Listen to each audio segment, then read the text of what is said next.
This is our league, and this is your league. Broadcasting from the 55-yard line in Japan to the shores of the Great White North and everywhere around the world on Gridiron America Radio and the Sports History Network.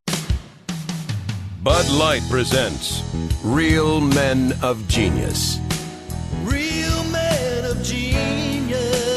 Today we salute you, Mr. 80 SPF sunblock wearer. Mr. 80 SPF sunblock wearer. There are 24 hours in a day. You're wearing 80-hour protection.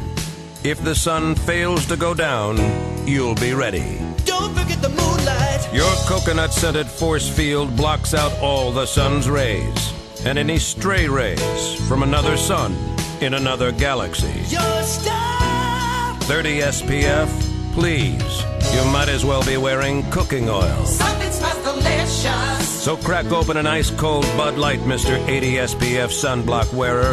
In fact, feel free to crack one open at high noon in the middle of the Sahara Desert. Mr. 80 SPF sunblock wearer. Bud Light Beer, Anheuser-Busch, Cartersville, Georgia.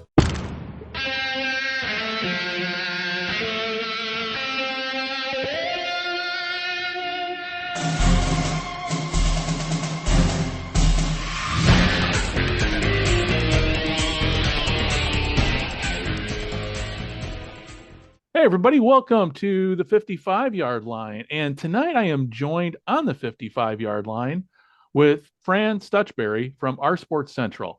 For those who are listening, Dave is not able to join us tonight. He is on dad duty. So it is just Fran and I. We are here to talk UFL. We're here to talk OurSports Central. We're here to talk sports journalism. And, man, Fran, you and I have been talking here for a good half hour before we hit the record button. So let's just get right into it. Fran, tell us about yourself. Tell us about OurSports Central, how your career started with sports journalism and what OurSports Central is all about.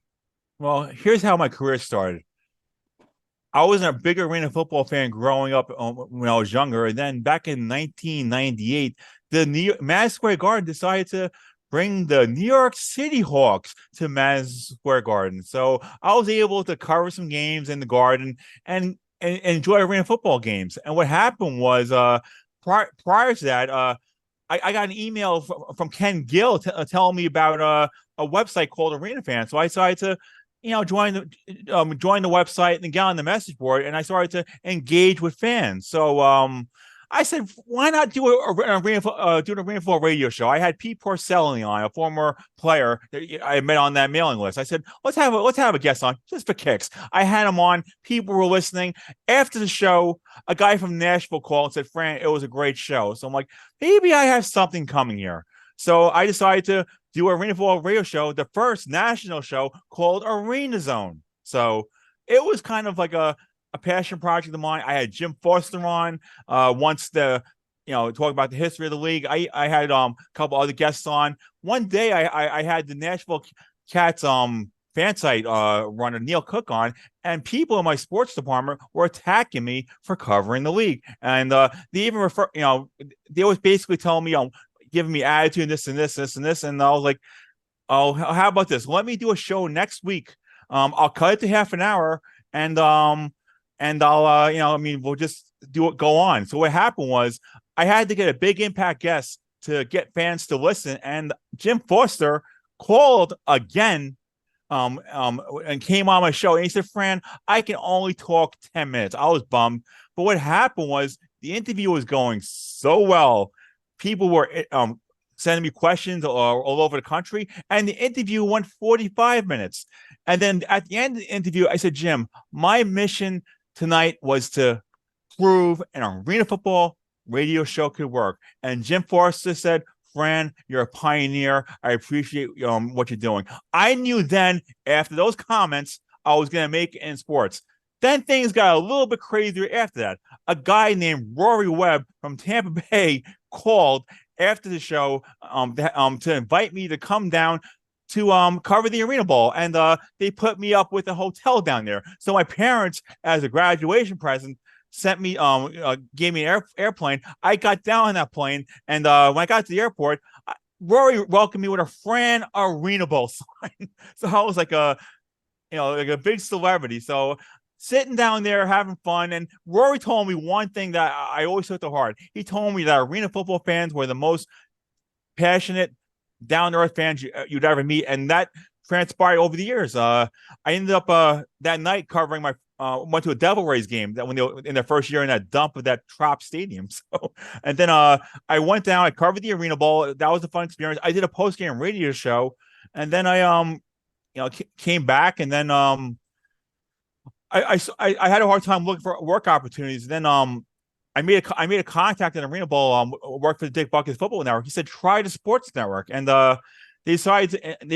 I reached out to them. They decided to give my boss an assistant, and my friend's reference got me the job. I ended up working for the Sports Network for over 17 years. So that's how I got. Thanks to my arena football career, it got me my foot in the door. And then prior to moving to Pennsylvania, I had Kurt Warner on his rookie year with the Rams, and a year after that, he was Super Bowl and NFL MVP, and then now he's in the Pro Football Hall of Fame. So that was kind of cool to pull that off. So, yep, that's how I got my career in sports started. And then back in around 2000, Paul Reitz, who was on the Arena fan email list, I wasn't much of a writer back then, but Paul loved my passion. He told me, Fran, I'm starting a new website, OurSports Central. I'd love to have you involved. So I got involved, and my first article I wrote was the XFL preview back in 2001. So that's how I got involved with OurSports Central back in 2001. And you've been writing with them, God, man, we're aging ourselves here, but man, we're going on what, 23 years now? 23 years, yep. Wow. And how many articles, just off the top of your head, how many articles do you know or think you've written in those 23 years? Hundreds. It depends now, because now I'm doing more with the week around the leagues. Every week that's already 50 articles right there. But, players of the week, interviews. I'm doing a lot more writing now, because now I have more sports. Now that I'm down in Raleigh, I have more sports opportunities. I covered the Philadelphia Soul Arena football team for 5 years, in the heydays from 2003 to 2008. That was fun when the arena football was good. After 2008, it was a bleep show after that, but it's another story. And for those who have not visited OurSports Central, can you just tell people what the website covers? Because, last week, Dave and I, we sat and we talked to UFL. We're talking UFL, a lot here in the next probably month or two. But OurSports Central is much more than the United Football League. It is an all-encompassing website that covers leagues all around North America. All sport, everything non-Big Four, and MLS. I'm sorry, no offense, you're not Big Four. You're buried on Apple TV. You are not Big Four. Deal with it, please. And for if you're a minor league hockey fan, it's really the one site to go to, because that's where I'm kind of a minor league hockey fan. I'm from Chicago, so we have the Chicago Steel. You can find an article on the Chicago Steel or the Chicago Wolves on OurSports Central. And with you and Paul, it's not just you and Paul, but you guys have a team. How long have you guys been together as a team with this website? Well, I'm been together with him for over 22 years. But you guys have more guys. We guys have writers that write, different contributors. The one guy you probably like is Dan Krieger, his weekly sports league and franchise report. People love that article. Yeah, that is one of those articles. People go gaga. Oh, people love that article, because it gives you he covers the leagues I don't even want to talk about. So that's what I meant. Over the 23 years you guys have had the website, it's more, there's so many contributors here. And what you're talking about, that mailing list, I saw somebody on Facebook mention about the mailing list, and it was nothing but positive reviews about how important that newsletter is to people. Yeah, because it's just when you have people that are involved, that have passion, it definitely works. I mean, as far as like minor league hockey is concerned, we even cover the junior leagues. That's even another layer where, I mean, Paul considers that another layer of people that care about it. The thing is, here's what's going on in these days. All these newspaper sites, everybody wants to pay. So the problem is now you have to find other news sources to get the local stories up on the site. But one thing people like about OurSports Central is if you don't get the newspaper stories, you get the press releases. That's people love that stuff. You get the stories, the game recaps. So you don't miss anything on your teams as long as we're on that email list. And you guys are not firewalled at all, right? Not at all. Nope. No firewalls. I mean, everybody has pop-up ads. This is the day of, but right. That's. But we're not asking for money. We're not. And it's not about. We're not asking people for money. Nope.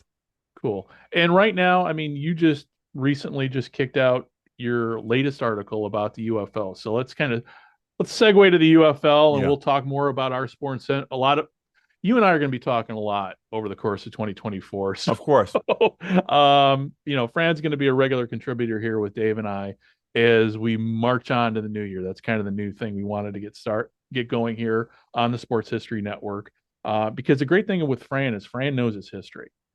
Fran has seen leagues come and go and has written about them and has witnessed history firsthand, sports history firsthand. So, Fran, let's talk about starting off with the UFL, but let's move back a little bit. Let's talk about your experiences with, spring football with the XFL.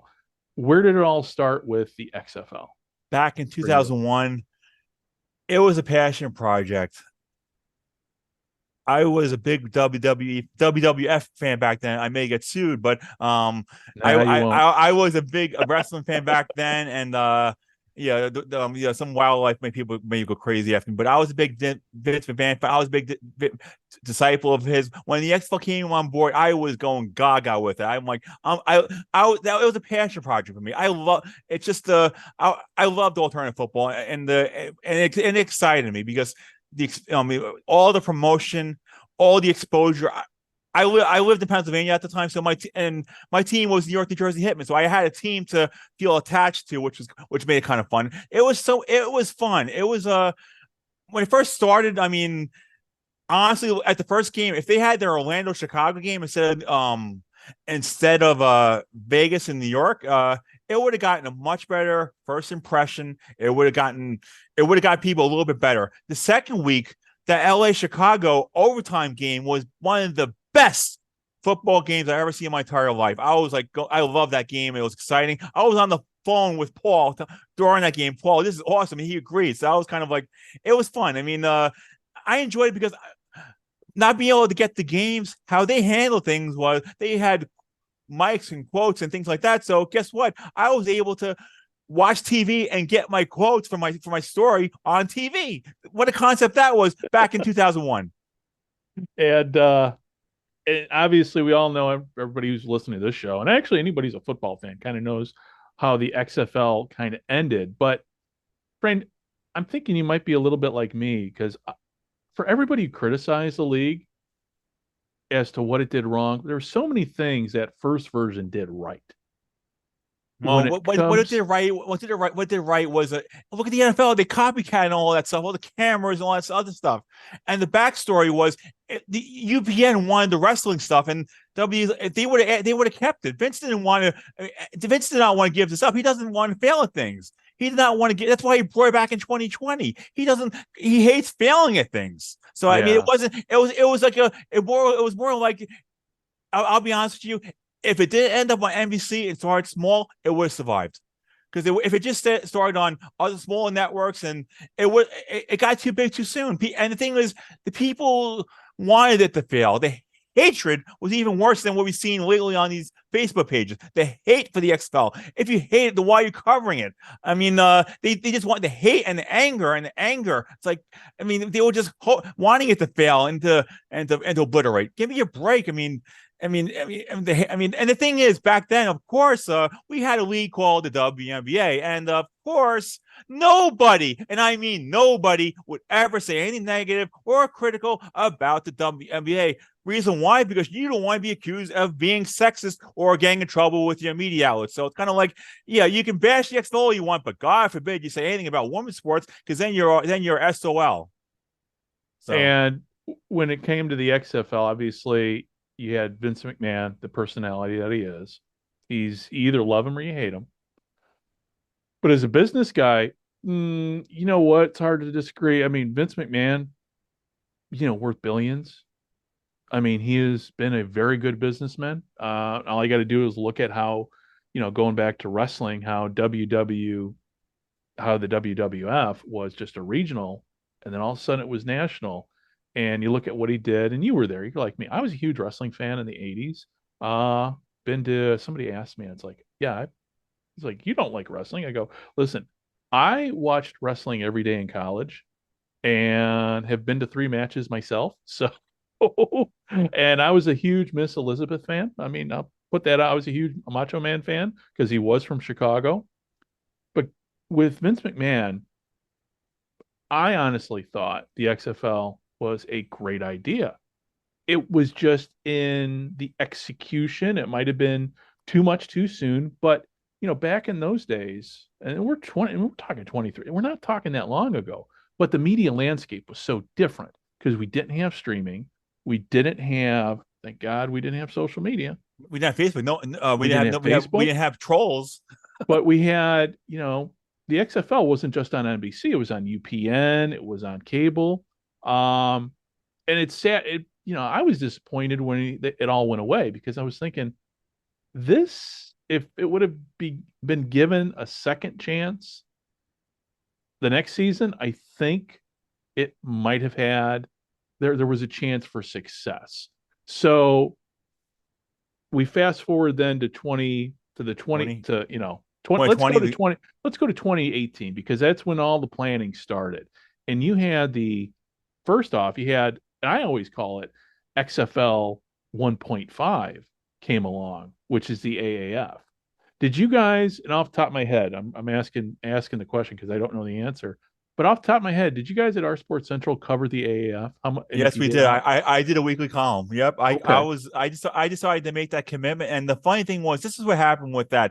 I did my players of the week, but here's what me and Paul decided to come up with. Since they weren't doing extra points on PATs or whatever rule they were doing, we came up with the offense, defense, and one that I used for every other week, unsung hero, which a key play or a moment for a player to win the game. I mean, the AAF was all the, oh my God, I mean, all the hype and Charlie Avershaw should be embarrassed of what all the lies and all the lies he did. Yeah. All the hype and all these plans, all this stuff. And the thing is, it was on shaky grounds with investors.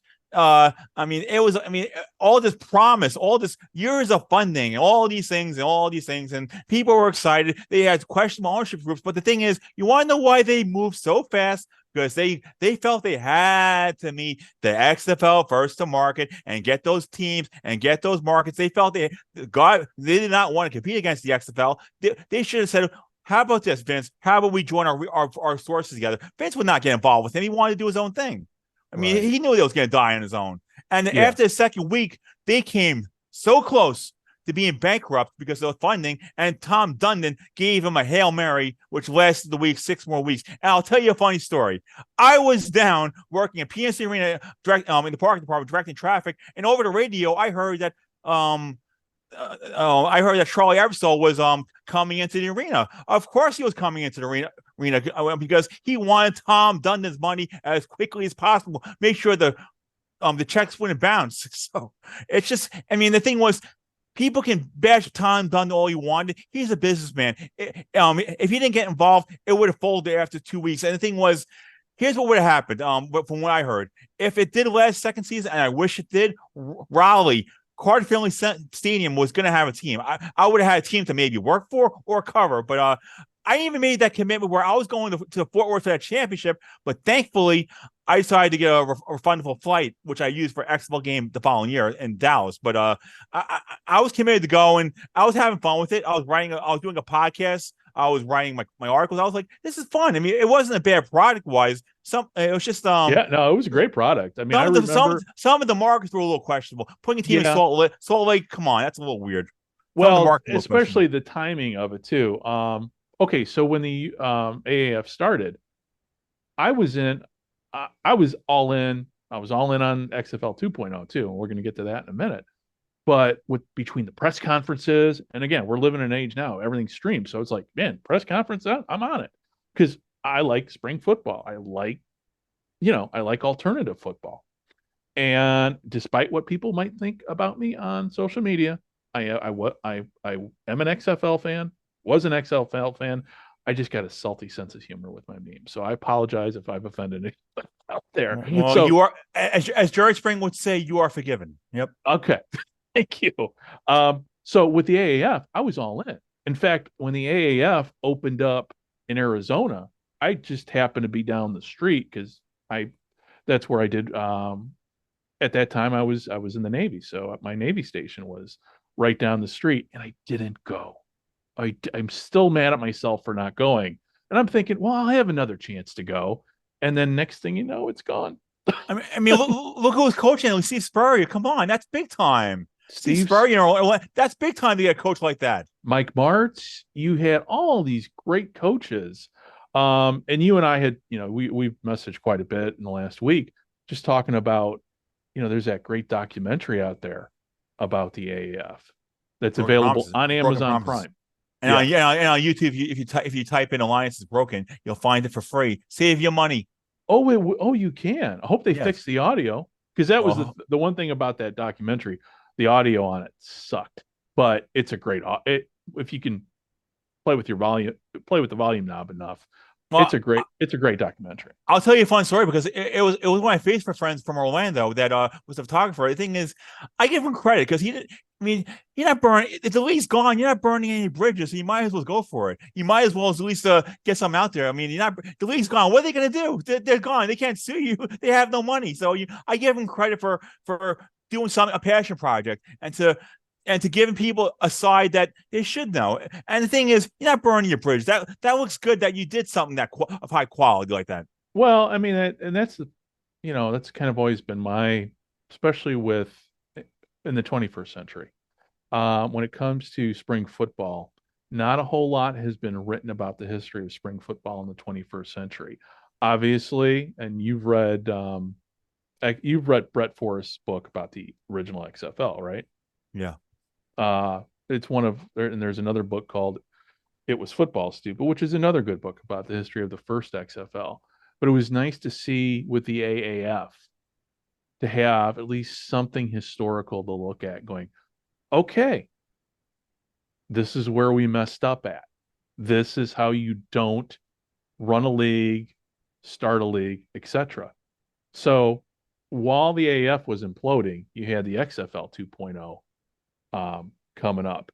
And to me, I was all in. I watched everything. I watched the press conferences with Oliver Luck when they were naming the teams. Vince McMahon came out, in non-wrestler mode, in businessman mode, saying, here's what we're going to do. This is Oliver's, very, very professional. He came out.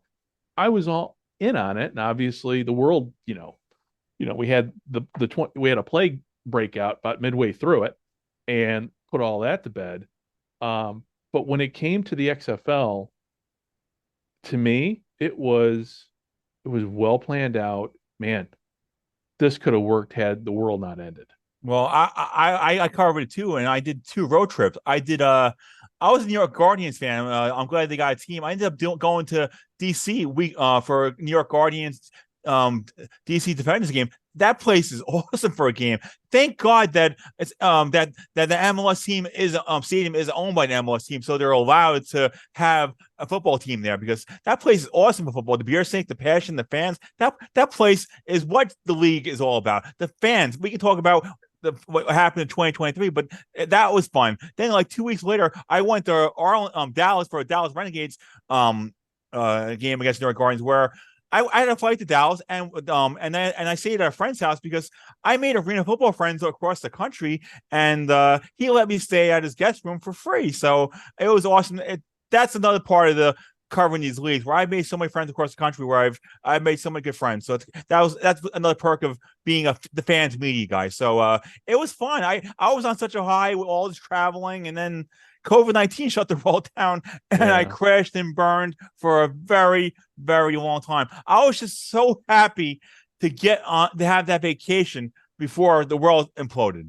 Yeah. I mean, I'm sure you're probably like me. You remember exactly where you were when you realized, oh shit, we are going to be in. I mean, I was in an airport in Phoenix when I'm looking, going, yeah, I got a feeling the world's about ready to turn topsy turvy, and obviously it did. Well, let me ask you this: with the pandemic and everything, with the XFL, let's just say in a perfect world, had the pandemic not happened, would we even be here with the UFL or the XFL 3.0? What do you think? I mean, you have covered enough, you know enough of history, you've seen enough, you know enough people. Um, for lack of a term, you've been around the block when it comes to these leagues. What do you think would have happened? Where would we be with the XFL right now had the pandemic not happened? If it wasn't for the pandemic, it would have survived. Vince was not going to fail this time. Look at the attendance figures they had before the pandemic. It was doing great. Look at the television ratings it had. People look at the teams. It was fun. I mean, everything was going right about it. And the thing was, pandemic not only killed that, it killed everything. I mean, my interest rates went down the toilet. I used to get enough money to pay a bill. Now I can't even get a cup of coffee with my interest rates in the bank. It killed everything. COVID. That's how I got into security because essential workers, and someone told me I was good at security, would be a good security officer, and guess what? They were right. So it was kind of, it's been a nice little career for me the past couple of years. But I thought it would have succeeded. And the other thing was, if COVID didn't hit, the economy would have been fine. There would have been none of this nonsense that would have happened with this inflation and all these other things. People would have had the money to spend on these things. Now, going in this world, now it's just people. When the XFL launched in 2023, people were a little disappointed by our attendance figures. My thing is, people do not have the money to spend on entertainment values. People are working 3 jobs to pay bills. It's a different world out there. You can't compare 2020 XFL to 2023 XFL because it was a different world, different economy, and different. And the other thing is, people are a little hesitant to support a league that may not survive. Right. Well. And then moving on. Okay, so with the XFL, so we had the XFL 2.0, pandemic came, and then there's talk of the USFL. And I remember when there was that period right after the pandemic. 2021 is kind of about the time period. You had the XFL and the CFL talking merger. You had the USFL coming out of the blue because it was an outgrowth of the Spring League with Brian Woods. What was your first off, what was your take on the Spring League all of a sudden becoming the USFL? Basically, it was just they saw something that TV filler, they saw something that people may actually watch. That's what they wanted. They wanted a TV program. That's what they want. They wanted this TV content. It was never about the fans. That's just Spring League was just, and Brian Woods is a pine. Let's talk about history. Remember that FXFL. Remember that disaster. Remember that fall experimental football league. Remember that disaster. Yeah. Remember that he had that league that lasted I don't even know if it survived one season, but it killed the Omaha market. Omaha had that good. That's a good thing with the UFL. That's right. But Brian Woods basically burned every bridge known to mankind. Pay unpaid debts. And now he gets another. It's like he gets another chance with the Spring League. Like, oh, let's do it as cheap as possible again. And then the other story was with him. There was reports that he didn't pay hotel debt. So it's like, what is going on here? And now he's involved with this USL because he bought a trademark. What he deserved to get an opportunity like that? That wasn't really fair. He's not a good businessman. He just invested in something that he's able to buy. That's all he did. He didn't do anything to earn this opportunity to be involved with a football league, a legitimate football league. Not at all. And yeah, because when you talked there, I forgot about the UFL and the FXFL. We'll get into that later. Yeah. Yeah, let's talk. Oh no, I mean the fall UFL. We'll deal when we compare the new one. Okay. Yeah. All right. Yeah. Fine. Yep. And my take on the USFL when it came out, with the Spring League becoming the USFL, the old guy in me came out. I'm like, wait a minute. These are not the same teams. You're taking, and listen, I mean, you can't, I don't know if you can see in here in my studio here, but I have one whole section of my office devoted to the original USFL. And I've got mini helmets and everything. So I'm still very much, when it comes to the USFL, when I think about it, I talk about it, go back and watch all games. I'm a teenager again. And that's what I love about football history, football nostalgia. So when this came out, I'm like, okay, well, that's great and everything, but and then nobody's, Doug Flutie came out. He's like, yeah, this is going to be bigger and better. I'm like, well, the product did come out. And what we saw was basically, a studio version of football because they're playing in hubs, but there's no real fans. So were you able to go down to Birmingham that first season and watch any of those games? I thought about it, but it's a pain in the ass to get to Birmingham. It's not. It's just. Yeah, I was going to say, from a travel standpoint, you got to take a million flights, and plus the other thing, it's not like flying to Chicago. I mean, come on. And the other thing is, I hear the airports, the area is not the safest thing in the world from what I've heard. It's not. I mean, you got to be careful in certain parts of the area. My friend, I'm saying I heard Birmingham, and the other thing was I didn't have as much interest in that USFL because it was the other thing is if I'm going to go down there, besides the Birmingham games. This gave me no one in attendance for the other games. And no, there were crickets. There was drones making more noise than fans were. I mean, the non-Birmingham games were a joke. As far as, from a fan standpoint. I mean, it was just like watching a scrimmage. COVID's over. We don't need to see that. Yeah, when I was watching these games, and it took me back to, you and I messaged. I sent you a link to about the short story that George R. Martin did about the last Super Bowl. About a future, it's an old science fiction short story for those people who don't know, and I'm going to try to put a link into this for people to get more information in the show liner notes. But the gist of that story is football has now become, nobody's watching live real football anymore. Everybody's watching, basically Madden on their TV to see how the greatest teams play out. So when I was watching the USFL doing the studio, doing the hub, that's to me what I thought. It's like, it was almost like, fiction come to life. And I'm watching it, but yeah, it was like, it had no soul, I guess, in a way. That's the only way I can put it. There was there was no crowds. The guys out there were hustling. And that's, to me, really the key thing is it's like, okay, the players are having a good time, but nobody else is because there's nobody else in the stadium.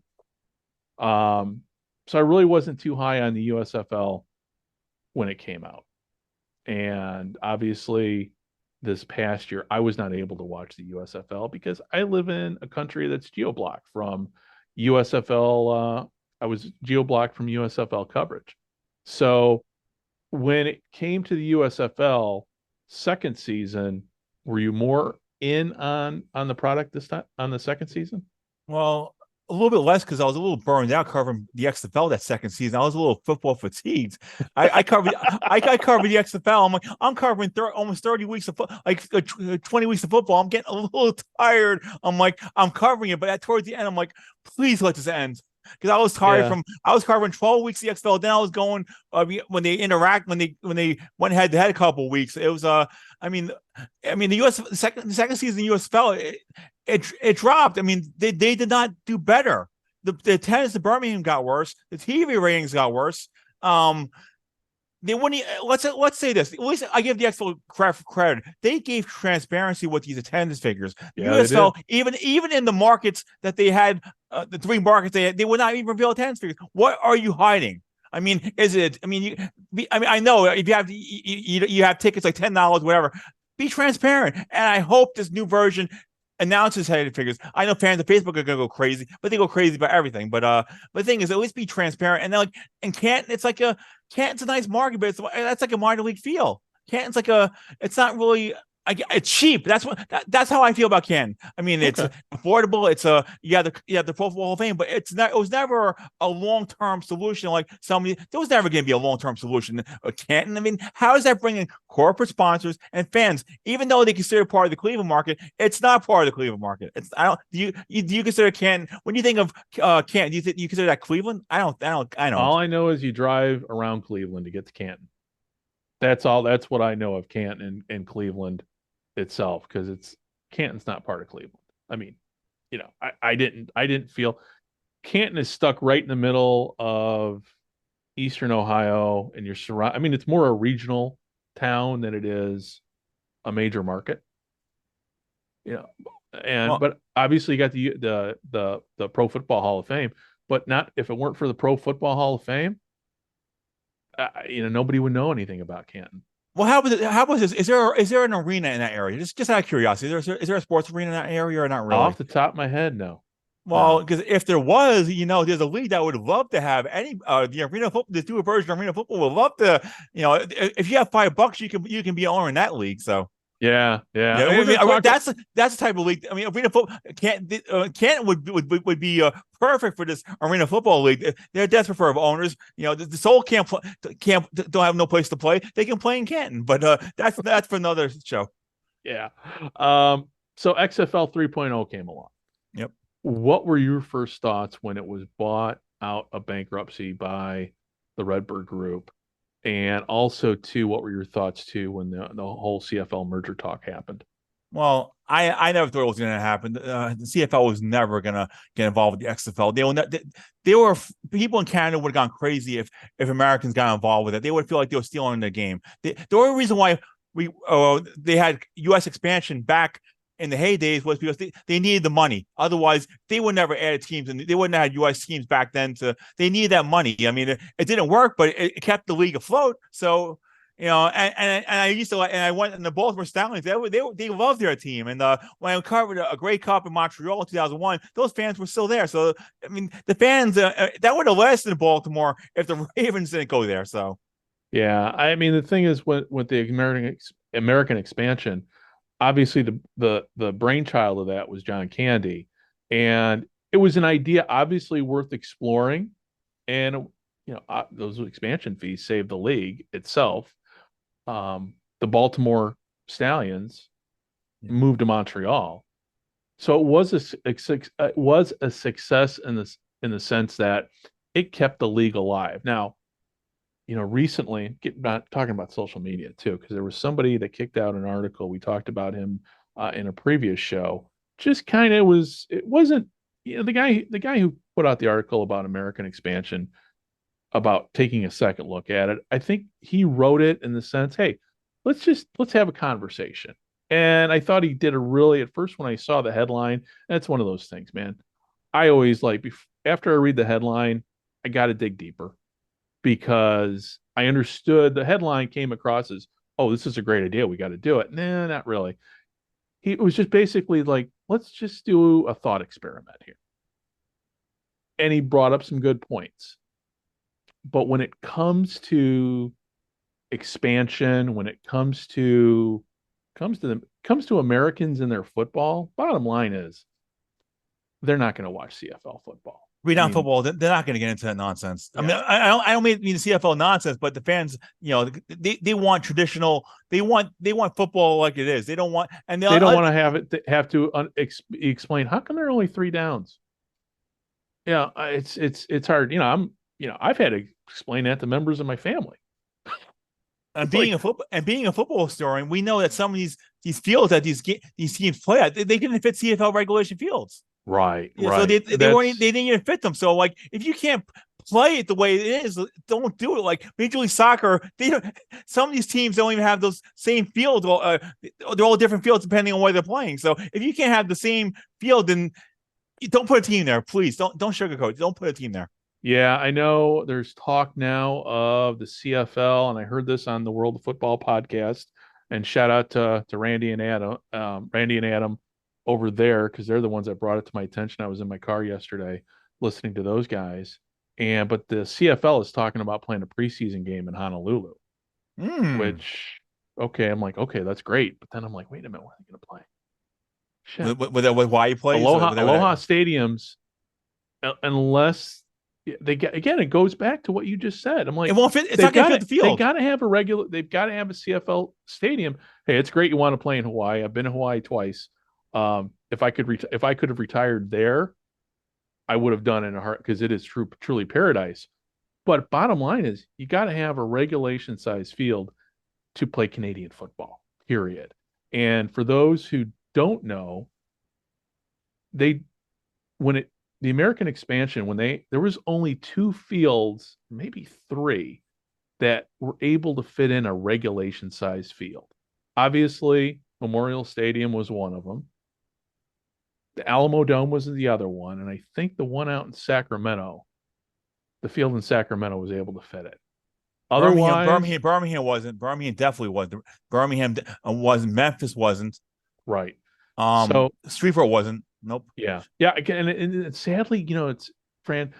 It's hard to find pictures of those stadiums from back in those days with the Canadian fields. I mean, there's pictures of Memphis, what it was like at the Liberty Bowl, and pictures of Memorial Stadium.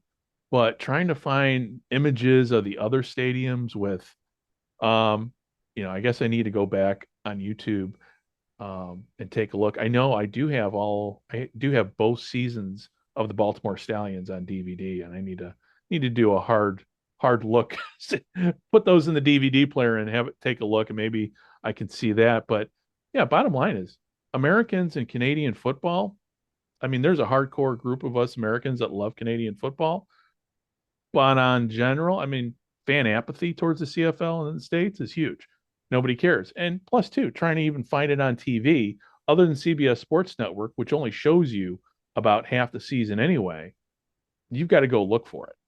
I'll be honest with you, talking about CFL, they dropped the ball going for ESPN for CBS Sports. They dropped the ball. At least they had the platforms, the exposure. They went for money, but it got buried. I mean, the Grey Cup should have been on CBS Sports Network. I have CBS Sports Network. I would have taped the game. It was a great game. It was a great trying game. To get eyeballs. Why have a TV deal on the US if you're not getting fans to watch? Fans are not going to watch an app. It's too much of a headache. If it's complicated, people are not going to do it. Right.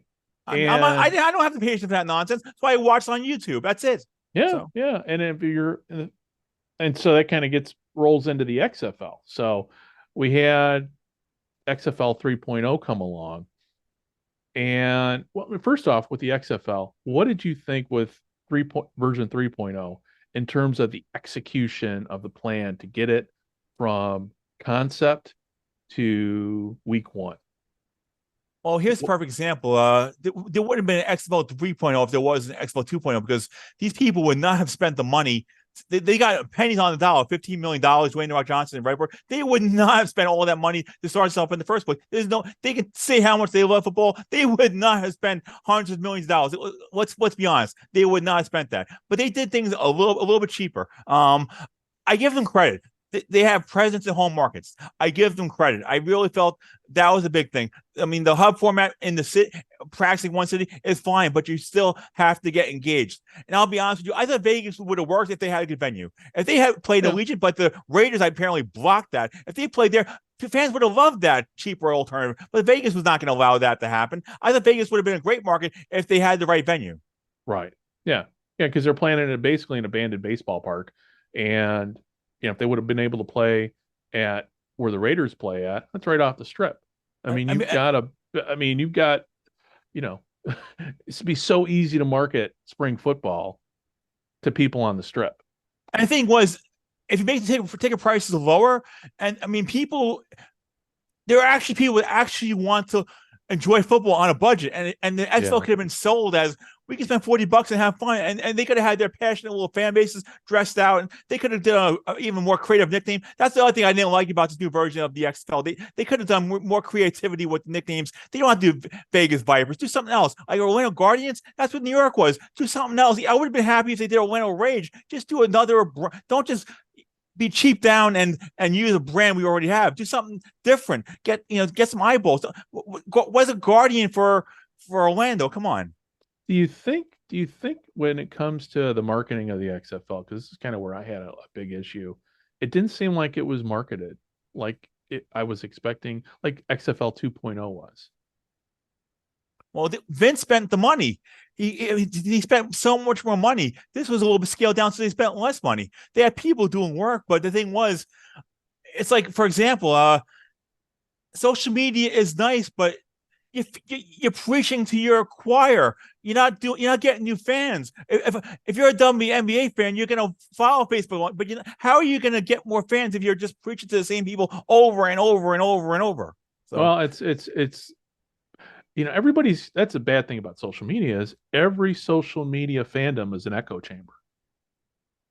And XFL, USFL, those are small echo chambers that think they're big echo chambers.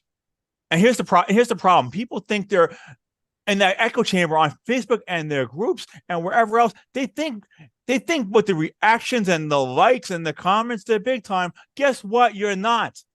I mean, outside of that circle, nobody knows what you're saying. Nobody is reading what you're saying. So, one reason why I like writing for OurSports Central, other people ask me to write for other sites. They've been around for over 23, 24 years. They have sites they have every single league on there. So if a lacrosse fan happens to cross that page, they're going to read my stuff. If a hockey fan, baseball fan, they're going to read my stuff. I love the fact that I have a platform that people will just come across. Oh, look, here's Fran's stuff. Let's see what he has to say this week. So so these sites that do their own little name by name stuff and it's not going to work. Not going to work. Yeah. It just, the XFL. Thank God. I said this in the last show when I was when Dave and I were talking. The people that put in that do your XFL news hubs, your pro football newsrooms, your XFL boards. They're all very passionate fans. They're not making money really off any of their websites or anything. They do it because they are fans. And I just wish the XFL would have leveraged these guys more.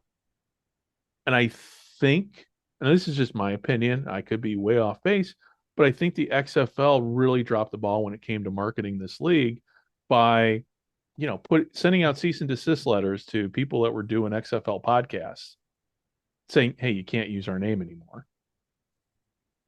You can't bite the hand that feeds you. Yeah. And,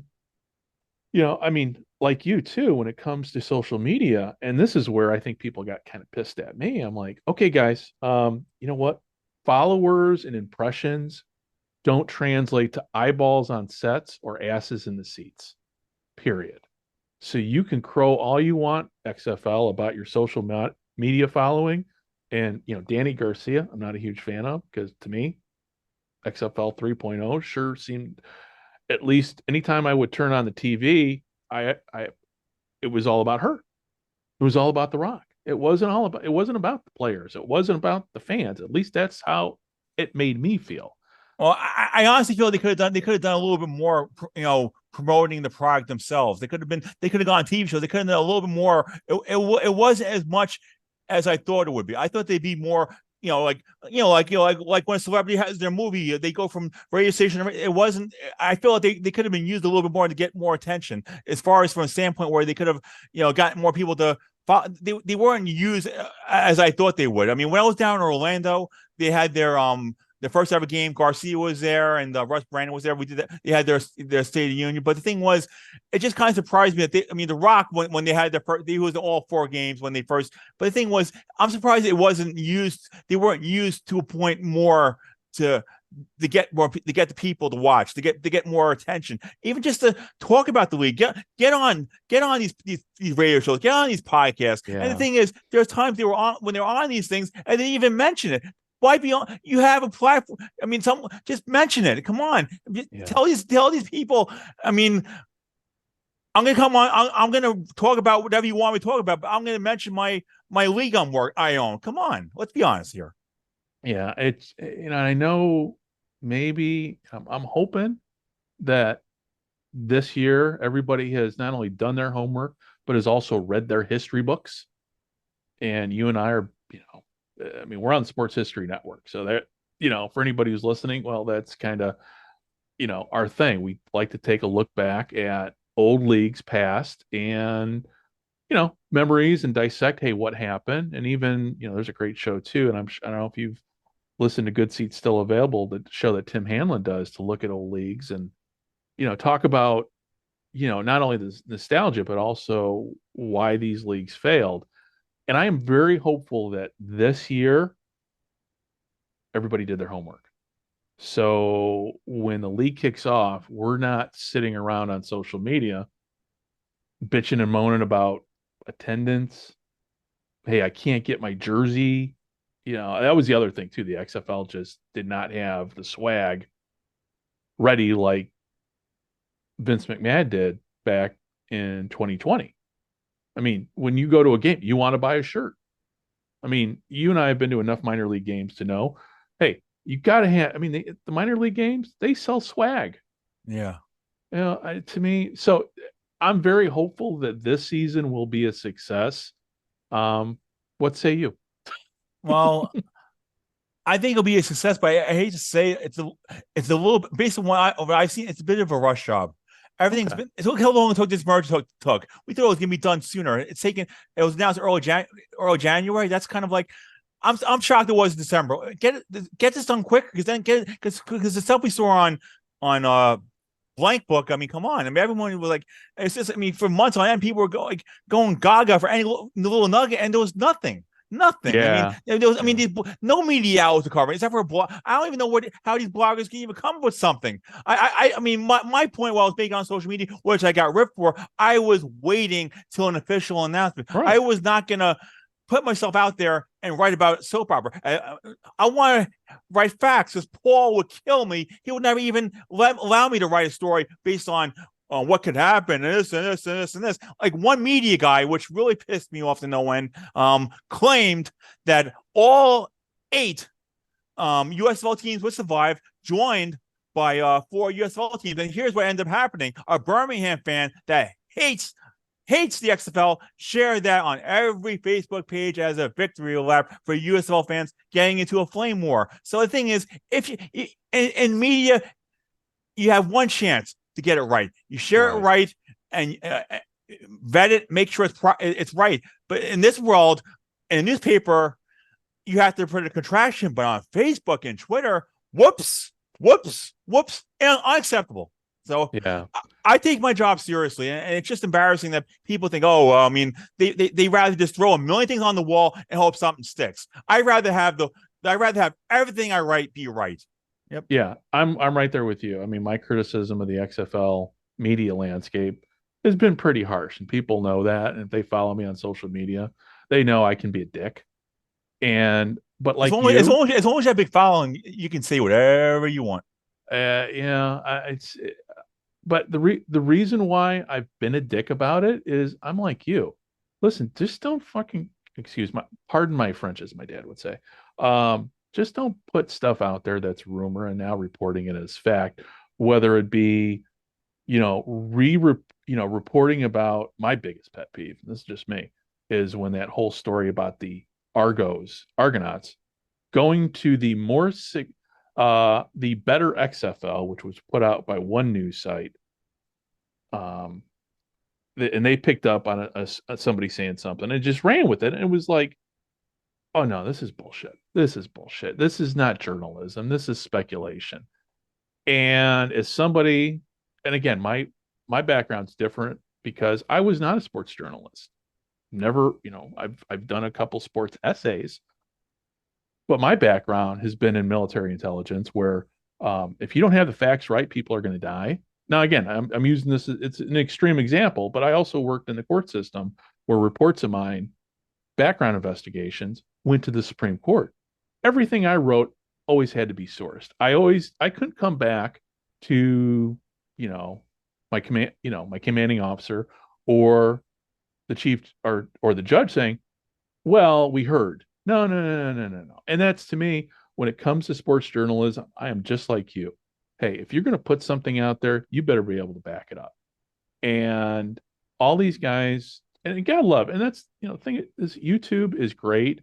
The internet's great because we can all be citizen journalists, but be responsible citizen journalists and be responsible citizen sports journalists too. And that's what you are. You are a very responsible journalist, because when I read what you write, I'm like, okay, I know he's done his homework. Because you've also, too, over the years, built up a reputation where nobody's question, you're just not coming out of nowhere. Basically everything I've written, nobody's ever said anything negative. Never. Right. No one's ever said, I never had to print a retraction. No league has ever contacted me. Nobody's ever said one thing about anything I've written. Nobody. And you are not putting in your articles. This is what I like about OurSports Central, because other news sites do this, and it pisses me off to no end. That their whole half their news story is images of clips off Twitter. Okay, that is nonsense. That's not breaking story. That's someone else's story. I'd rather have the story released than give my opinion. That's how I learned how to write. Yeah. I would never want to, look what happened here, and then steal someone else's article. That's not journalism. That's just page clicks, which mean nothing. I mean, these damn sites embarrass me. I hope I never see some of these people when I cover these games. Honestly, if I do, I may say something. And to me, I have my podcast, and at some point, I also do another podcast, and everybody who's listening to this podcast knows it's Gridiron Japan, where John, BJ, and I, we kind of cover the Japanese game. We're the only games in town here in Japan on the English language side, looking at the game.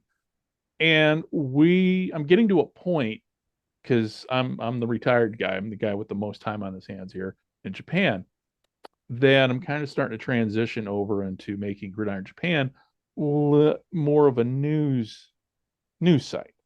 I want to start reporting on the game here. And obviously, people ask, well, what's it like in Japan? And I go, well, I've been settling in for the last year.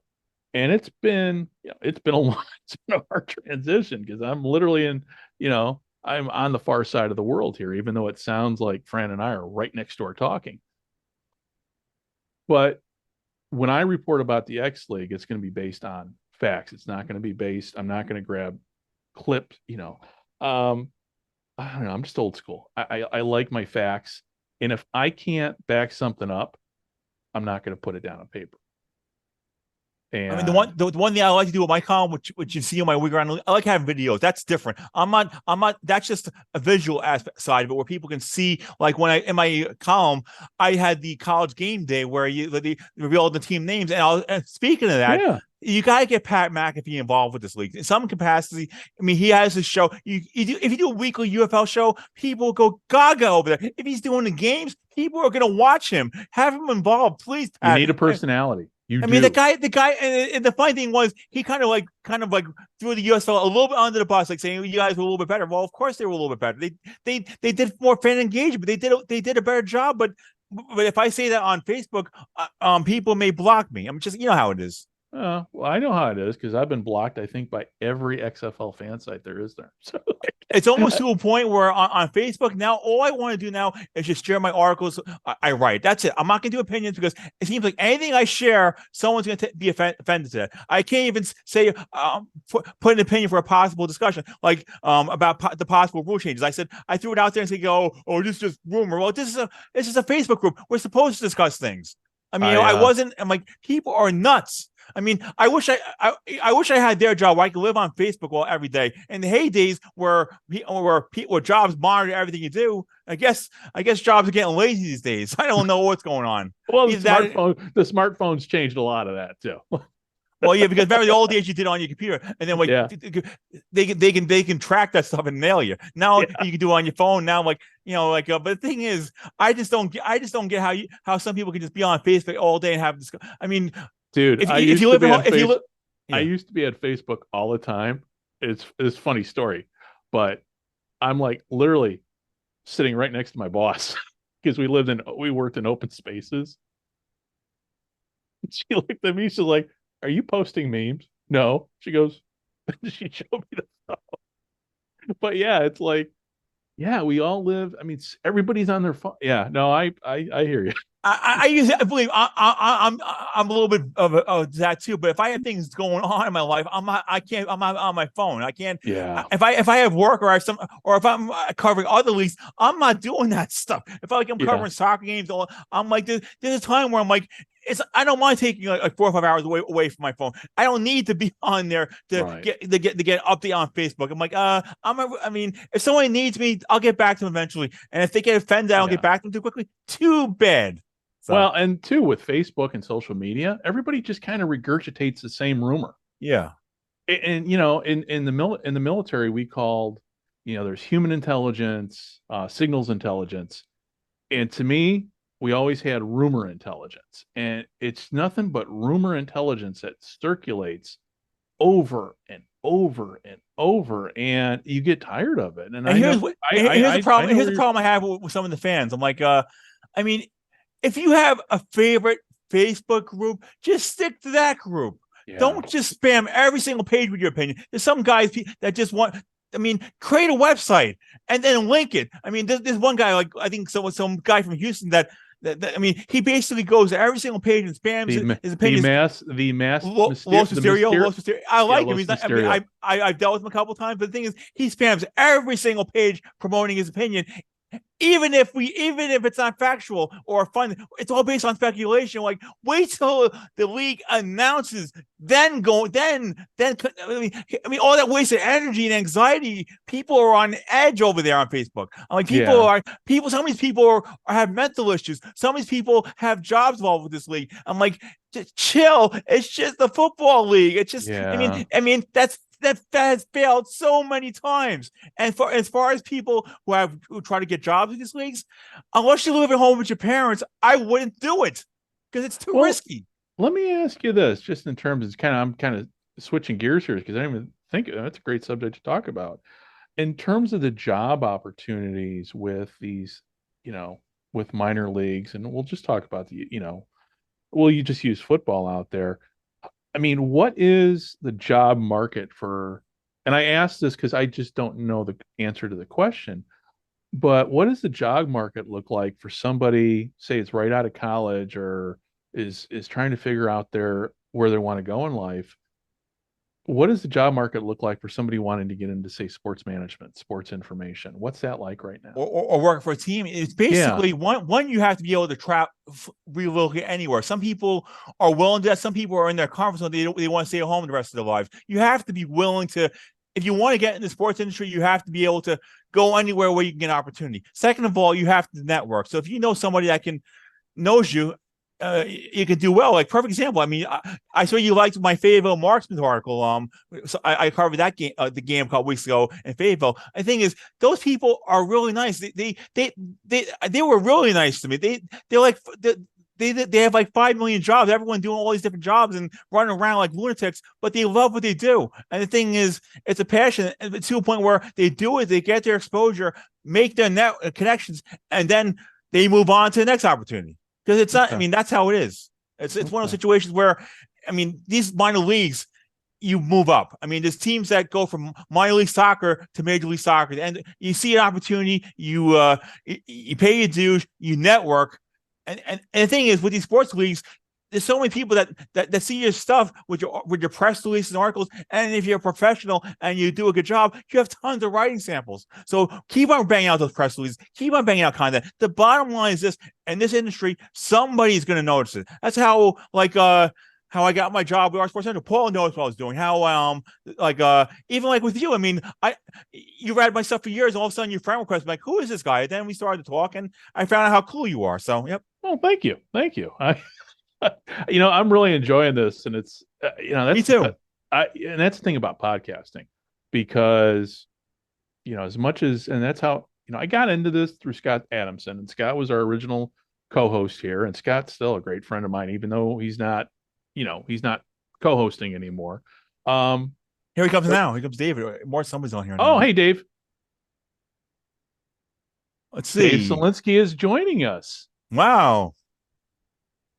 Hey, Dave. Nice to meet you. You can't see me, Hey, but I can buddy. see you. No problem. Nice to meet you. I apologize for being late. Long story. So Oh, no, that's okay, man. you must have been snowing from Buffalo, from what I heard, right? Is that how I? That's... Yeah, How's everything going, man? good. No, it's great. Just calling for. They're actually calling for snow this weekend, so it should be no shock. Stay indoors. Yeah, let me. Are you near Lake Erie? What lake are you near out there? Let's give what lake are you near where you get snow? 10 feet of snow. Lake Ontario. Okay, well I was close. HOMES. Yep. I was one of those 5. Yep. I grew up near Lake Erie. Now I'm over by Lake Ontario. So I was half right. Okay. Yep. So, Dave, we were just in the middle of talking about, for people wanting to find a career, we're starting out young, how to get themselves noticed, how to get themselves established in a career and, say, sports management and that. Your thoughts? What would you suggest or recommend anybody coming right out of college or wants to pursue a career in, say, sports information, sports management, and that type of stuff? Intern. I can't recommend that. That's the route I took. I'm so old. There wasn't sports management when I was in college. So I was lucky enough that I met some people in professional sports, and I just interned. I was probably a little crazier than most. I ended up quitting a part-time paying job to be able to then intern pretty much basically full-time. And that's how I got my start. I went all in, and that was the career I wanted to go into sports. That was the career I wanted to do. And I gave up a lot while I was in college to do that, but it gave me a solid, it was a very good 20-year run. I enjoyed it thoroughly. Well, I did my internship at ABC Eyewitness News in Manhattan. I logged highlights of sports events. I was logging highlights of sports events. I lived in Staten Island at the time. I was taking the ferry. I got a $5 stipend. I hope you got more money to intern than I did. Oh, I got nothing. I got labor of love. Yeah, I got the opportunity to work 14 hours a day for no pay. Actually, you know what? At the end of the day, all that ended up getting me a full-time job. So doing what? What do you do now? Or did? Well, my background is ticket sales. So I went into season tickets, group tickets. That was my bread and butter. What leagues? I worked for the Rochester Americans, Rochester Nighthawks, Rochester Rhinos, Rochester Rattlers. So that's AHL, NLL, the USL. USL. It went through a couple iterations. A-League. I mean, I know my history. I covered those leagues. And the thing is, Rochester at one time used to be a top minor league sports town. I don't know if it is right now, but at one time it was number 1 as far as minor league sports. So yeah, at one time you were king of the hill. One time. I had those articles because I was there during that. I worked for the Amherst. I worked for the Rochester Sports Group from 95 to 2007. So I was there when they started the Nighthawks, started the Rhinos, started the Rattlers. And at one point, I ran the ticketing for all 4 of those teams. Two different stadiums, then a third stadium. That's my background, professional sports. Then I went down and worked with the Carolina Railhawks down in Raleigh. That's my neck of the woods. Yep. I live in Raleigh. I mean, that's before when they came Carolina FC. When they were Carolina Railhawks, they spent money. They spent lots of money on players. They actually spent money. When they went to Carolina FC, they spent no money. That's my take. I left in 2009. It was a fun 2 years. I had a lot of fun. It was a great stadium to work at. I was lucky enough to riding a private jet a couple times to go to some.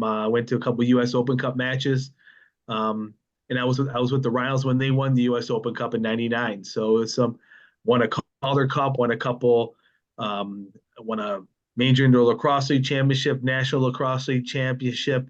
Was a part of a few different USL, US Open Cup, and then I went back up to the Rhinos from 2009 to 2016, and then we won the USL Championship again in 2015. So it was, it was a great 20-year run. I enjoyed it thoroughly. Well deserved, and like with the U.S. Open Cup, MLS, you guys are a bunch of overpriced crybabies playing this league. Playing this league and have fun. Oh, you want to have your MLS? No, you want to have a soccer monopoly. These leagues deserve to play against each other. You guys are too big for your britches. You want to be in your own fan club? By all means, go. I mean, I like these smaller leagues more than these big leagues. Yep. Mm-hmm. Yep. And I'll drop some news happened a little while ago. I think you guys were recording. McLeod Bethel Thompson signed with the Edmonton Elks for 20. Making more money. He has better coaching in CFL than he did in New Orleans. So yeah, but he came back to chase the dream to play over here and get a look. I can't blame the guy for that. He was going for one more shot, and I can't blame him. And now I think he understands where he's at, and he's gonna go back play in the CFL. Don't blame him at all for that. Or at least he could. And you know what? It might just not be a 1-year deal. If he plays well enough, he might be there for a few more years. Because as we all know, age is really not a factor in playing quarterback anymore. And Edmonton needs a quarterback. So he'll get a chance to start. He wants to a team where he's going to get a chance to start and not hold the clipboard. But then again, in the CFL, quarterbacks get injured every 5 seconds in that league. So he can play any moment. That's for another show. Yep.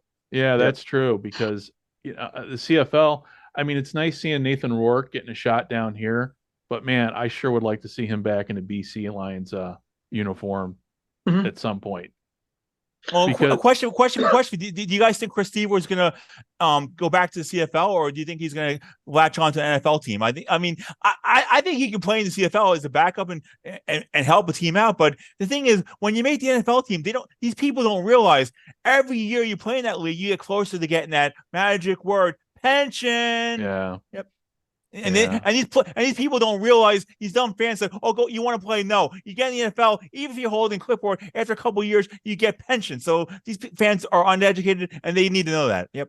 Well, I think if once you make it to the NFL, and you said the right word there, pension, you're gonna hang on to the NFL as long as you can, because obviously because you walk away with the pension. I don't know how long you have to be vested to get that. Is it 4 years now?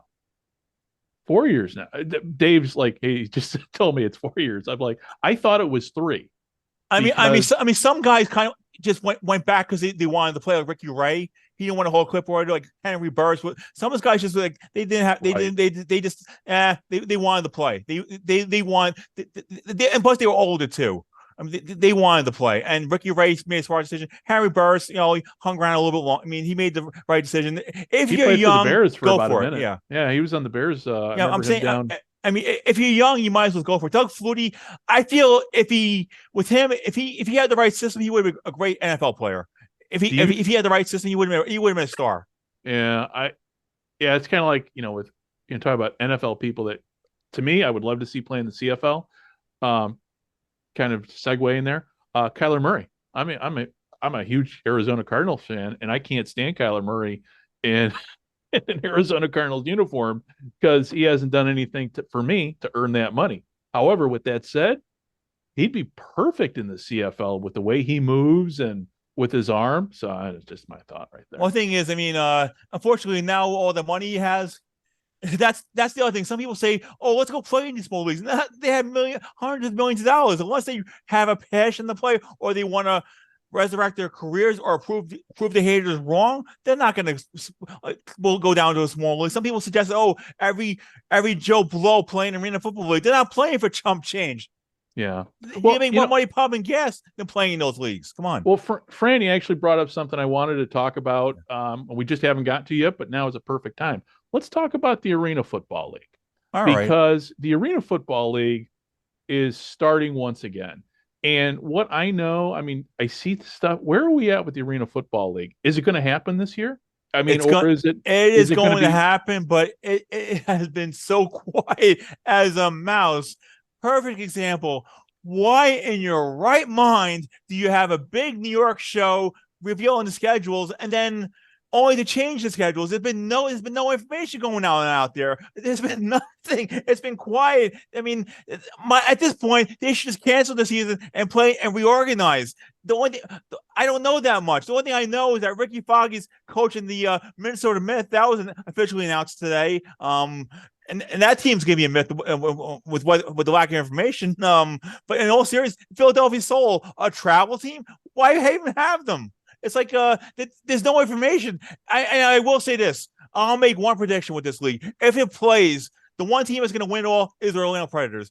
I mean, they love their leagues. They'll get 7,000 fans because people just have nothing better to do in Orlando. And the Orlando Predators are still a real team. They're a real team. They're a real team, and they've had the National League, and the fan base has been for decades. The thing was, they've continued to play. These other markets haven't. So, but I don't know. I mean, there's no press release. I don't know a player's line, and they claim they can be on TV. Well, if they're on TV, when we watch these games, let's get some popcorn because it's going to be a disaster. Well, I mean, obviously being from Chicago, I'm a Chicago Rush fan. Been to 3. People ask me, it's like, you ever been to arena game? Been to 3. And actually, I had seats right on the 25-yard line, 2 rows up. So it's like we got linebackers in our lap every game. But the Chicago Rush team, I haven't heard anything new out of them. Well, they're not going to play. Apparently, if they do play next year, they'll be in probably in Rockford, but they haven't said a word. That's okay. But I don't know much either. It's all vague. So yeah. But and we don't even know the TV schedule. We know nothing. So my history, I covered the Philadelphia Soul games. That was fun. I interviewed Bon Jovi once. Someone said, don't be intimidated by Bon Jovi. Why would I be intimidated by Bon Jovi? Ron Jaworski was nice. I enjoyed the games. The only time I didn't enjoy the games was when they had to play in that old Spectrum, that dump of a Spectrum. So, and when it comes to the Arena League and these other indoor leagues, because nobody really, obviously Tim, we've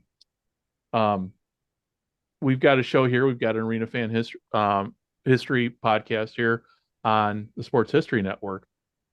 But when it comes, the Arena leagues, to me, don't get enough coverage. But then again, to me, they are so underfunded. It's, for lack of a better term, it just feels like every team is a fly-by-night operation. Yeah, they are to a degree, but at least the IFL has stability. They have stability. Okay.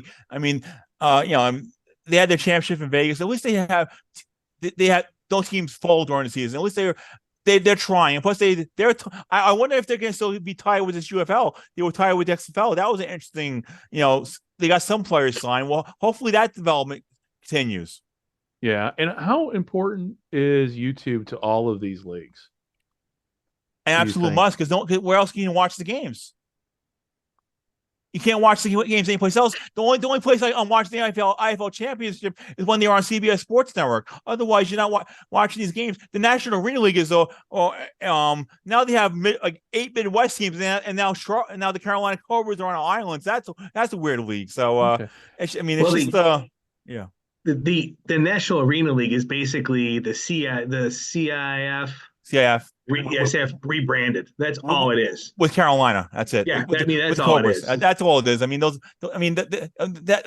Carolina. I'm surprised Carolina still in the league because they're going to spend a fortune on air flights. A fortune. Oh yes. Well, and really the interesting part that I find out of this whole thing is with every league, the 3. I guess you can call them the 3 main ones. There are the IFL and then everyone else. But whatever the case may be, is the structure financially underneath it, and how they all flow together, because your league office is only good as the dues and that the teams are paying into it. So if you're going to have a commissioner and you have a staff, all those people need to be paid, and they're paid by the other teams. So I'm just curious in how how this all plays out, and it seems like the AFL is the new AFL is more. I'm not saying single entity, but it sounds like they have a extremely strong central base and then working it out, where the IFL is under like the old model where there's a bunch of different owners, there's a league, and they're all working together to be strong, to grow and be stronger together. And I'm just curious. I mean, there's Well, at least the IFL team press release. I mean, based on what I see, I mean, I did a week around the leagues. At least they do team press releases and the product on the field is good. Plus, they do stuff on YouTube, which is plays of the week. They actually do things to keep fans engaged. I mean, there's times where they had Todd try on, and I embed it so they can at least they do a decent job with that. And oh yeah. I mean, based on what I've seen, it's fun, but it's just unless you have, it's one of these leagues. Unless you have a team in your market, you don't care. Let's just be honest. You're not going to go out of your way to watch this stuff. As far as OurSports Central is concerned, if they're a fly by night, we're not covering them. Like the AIF, that whatever that new version, we're not covering it. I mean, we only cover legit leagues, not these fly by night leagues. And with coverage and including coverage, do you guys cover? I'm just thinking, you were talking about YouTube coverage, like say the the league of the Mexican football league down In Mexico. down in Mexico. It's kind of redundant. But do you guys cover those leagues too that are in North America but just slightly outside of America? And if so, how does that work?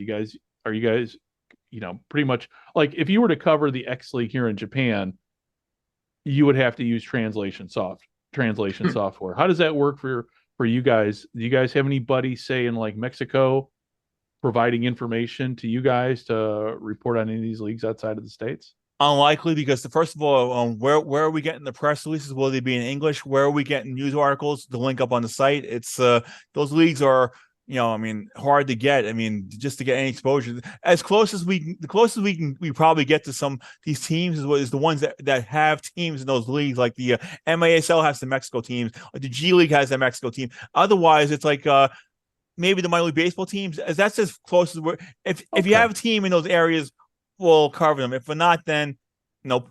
Okay. And do you guys partner with any other website? I'm thinking like American Football International. Do you guys? Well, I'd have to ask Paul and see. I mean, he's the guy you should have on your show sometimes. He'd be a good guy to talk. We'll definitely bring Paul on. I mean, I'd love. Come on, you write his book. I mean, come on. I was going to say I'll go all fanboy on him because I do that with every author we have on this show. Is kind of believe me, Paul's the guy that he'd come on. I mean, he'd definitely come on your show. And after I tell him how great you've been to me.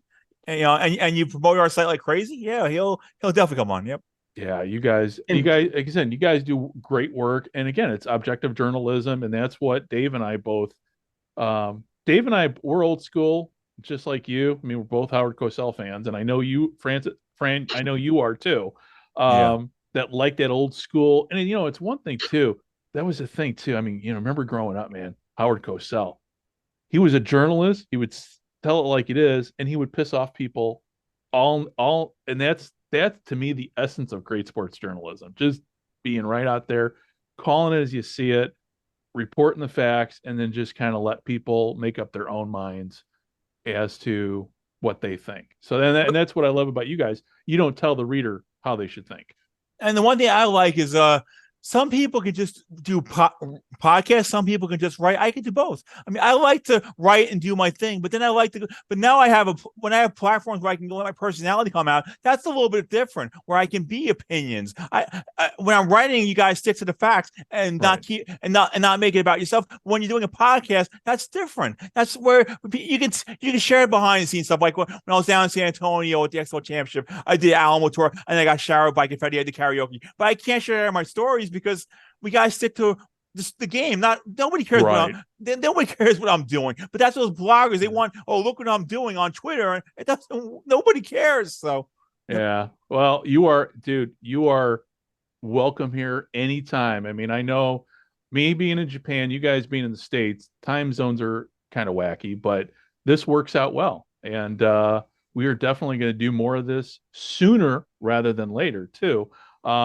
So before we wrap up everything, Fran, can you tell everybody how to find you on Our Sports Central, and just in general, just how to connect with you. You can connect me on OurSports Central, www.oursportscentral.com. You can click on the OurSports Central Originals, and then you can click on my name, and then if you see my name, you can see my stuff for years, because I've been covering over 20 years of stuff, so you can scroll through and find stuff. I mean, you can find me on Facebook as Fran Stuchbury. I'll take a friend request from somebody if I have no problem connecting with people like that, or even like you can check us out on Twitter or email. I'm not gonna give my email address, because then everyone's gonna spam me. But like I say, I'm the type of guy you can Google me and you'll find me. So that's how it works. And if you're our show, we are from the 55 on Twitter. I don't like using the term X formerly. You know what I'm saying. That's the one place. Shoot us a direct message, and we'll definitely hit you up. Dave, how can people connect with you if they got any issues? Are you still? No, you're good. You're good. He's incognito. But I do want to, Fran. I do want to say, tremendous coverage of the Professional Women's Hockey League.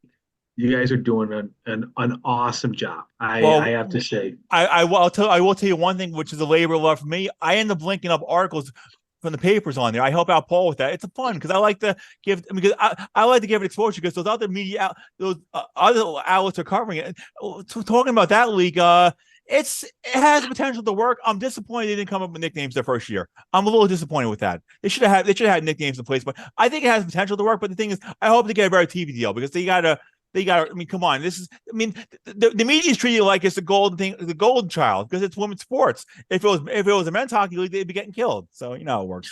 Well, and I say, I mean, they don't have a TV deal in the United States. That's true, but they're getting 18,000 people on YouTube to watch it. I mean, the games are free on YouTube in the United States, and I think it's on CBC in Canada. So. I mean, they're getting exposure. Well, the Canada markets love the team. So I hate to say that if they're going to expand, they're going to expand more in Canada. But the problem with that is it's not going to help the TV deal. So they got to think of it that way too. If they want to build the league, but if they put it in Canada, they're just going to make Canada money. They're not going to get U.S. money out of it. So that's their catch. I agree, but I think right now any money is good money, and I wouldn't be surprised that before the end of the season, though, you'll see at least a couple of games on the NHL Network, just to give it a little try, see what that does. But I could see that happening. It's good. NHL it's been good Network. hockey. It's been fun, entertaining, good product. I mean, and they're getting so much press. They're getting so much. Yeah. I mean, the media outlets are going gaga over this stuff. And but like I said, this is a labor of love for me. I mean, I've been that you can hear. I'm like a media guy, but I have a fan's perspective. That's like all three of us. We're media guys, professionals, but we think like fans. That's what makes us different. Like this week, I'm going to be hopefully he set up the interview with Dave Wyndham, the founder of the Pro Volleyball Federation. I'm going to go to Atlanta, cover the first ever Atlanta Vibe game. That'll be fun, just to get out and do something different. I don't know if the league's. It'll be fun. I like doing different things, and you never know who you're going to meet that can help you out down the road. So that's kind of cool. Mm-hmm. Yep. Well, gents, on that note, let us wrap everything up. And this is Greg, and with Dave and Fran, we are going to be talking to you guys out there very regularly. Yeah, because this is a new weekly thing. And Fran, like I said, you are welcome here anytime, and consider yourself part of the team here from the 55-yard line from here on out, my friend. Thank you so much. I will say one thing. People say you have to do a short podcast. It can be, if it's interesting, people will listen. They don't realize that. If it's interesting, if it's entertaining, people will listen. These people realize you have to be like half an hour. No, because if it's good, people want to watch. People are like, this is cool. These guys actually know what they're talking about. They actually have knowledge and history, and we're older. We know our stuff. So it's an absolute pleasure, man. The great thing about a podcast is, it's like Ed Sable once said, man, let the film roll. The film's like water.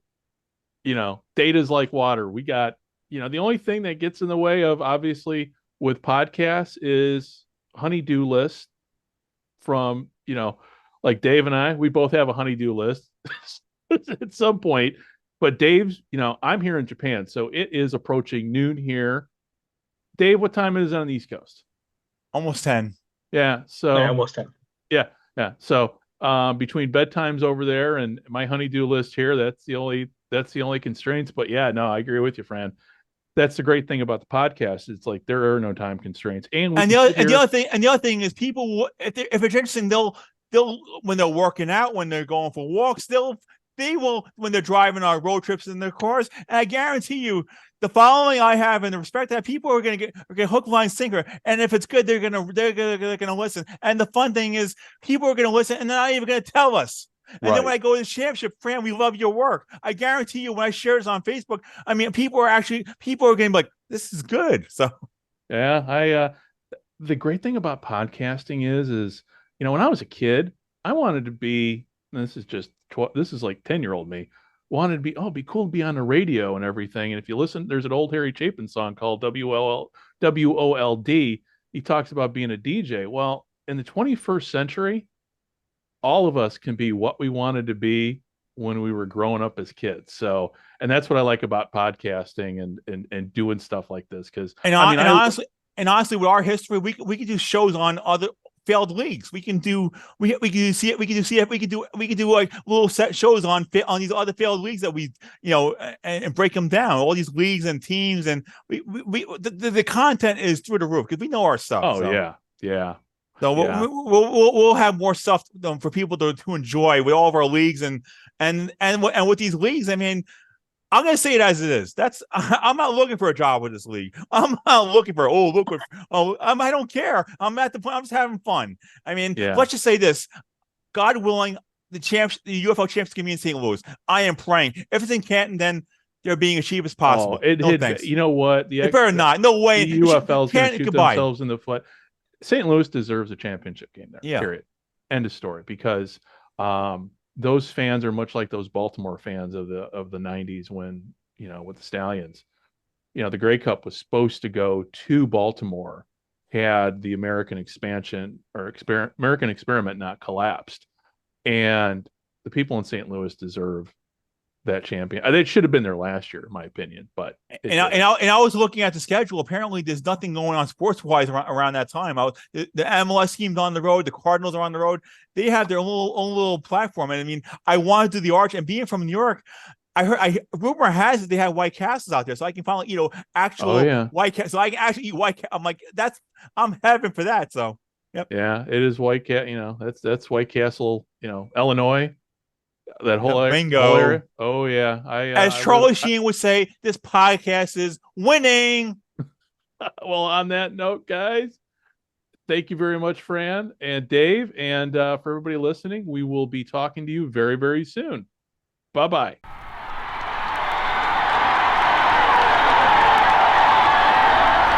This is Johnny Unitas of the Baltimore Colts. Let's go, you Colts.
This podcast is part of the Sports History Network, your headquarters for the yesteryear of your favorite sport. You can learn more at sportshistorynetwork.com.